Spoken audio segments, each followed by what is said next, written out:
I know the mainstream media is blowing up about Pegasus, which is a spyware developed by Israel's NSO group, which is mostly pushed by The Guardian, but the original report came from Forbidden Stories and Amnesty International.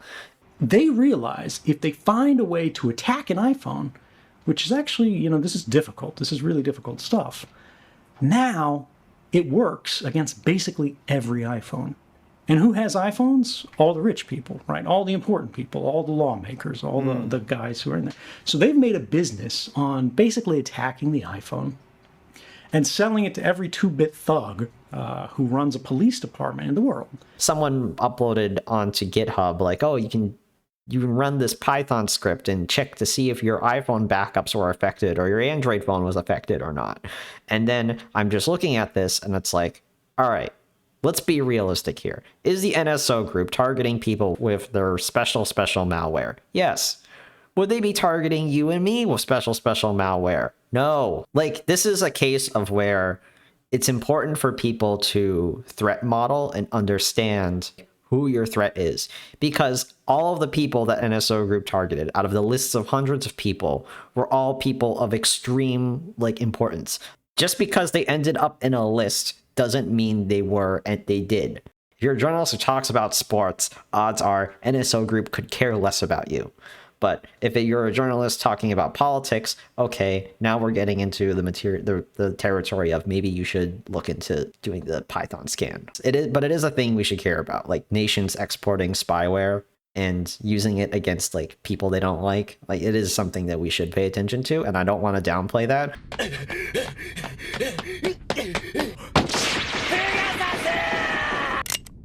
相当しつこいですね、ユーモ。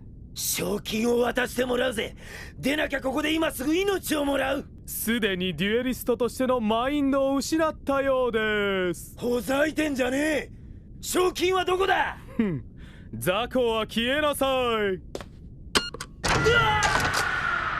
For us as consumers, it's something that Western society doesn't think about all the times, that we really do hold to a high standard, is freedom of speech.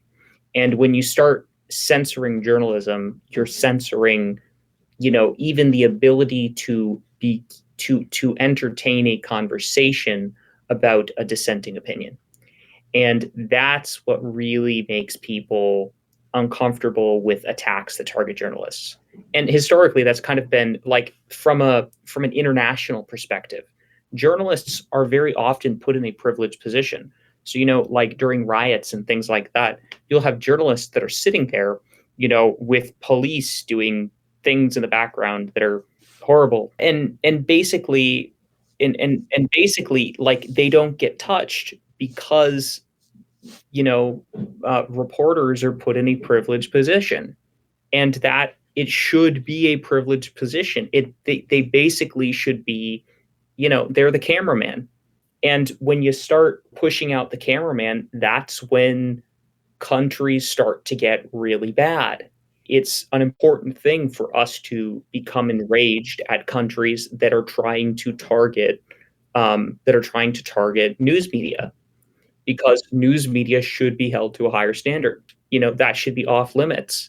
The reliability of our news part of the fundamental guidelines of democracy to have reporting. Freedom of press. I was reading the news, and this was an article buried away in a Substack page called The Pillar. They're basically some sort of Catholic publication. Apparently, they bought some anonymous data from a data broker and de-anonymized some high-ranking Catholic official visiting gay bars in Los Angeles. There is a point where it does become unsacred, because where do we draw the line of this sort of thing? Yeah, when is reporting on something you just expressing your opinion on it? And it's it's basically essentially a witch hunt. They're basically encouraging the Catholic Church to go on a witch hunt for this one guy. Yes, the Catholic Church needs to deal with their issues on such things. I can understand that the fact that they are being the focus of the media means that they are getting... Because the main place they said they got the data from was Grindr. Some third-party Grindr sold their data to. And Grindr is specifically a social network targeted towards homosexual individuals. And this is something that happened in the Western world, not even a country where homosexuality is like, you know, frowned upon, legally at least. And that's the thing, is like, you know, if you know, there is such thing as a slander campaign. It is not. I resent that. Slander is spoken. In print, it's libel. I mean, I guess this isn't really yellow journalism, but it's definitely journalism that is not attempting to be unbiased. Frankly, I think that part of journalism at its core needs to be unbiased. And I think that that's something that we as a society need to focus on.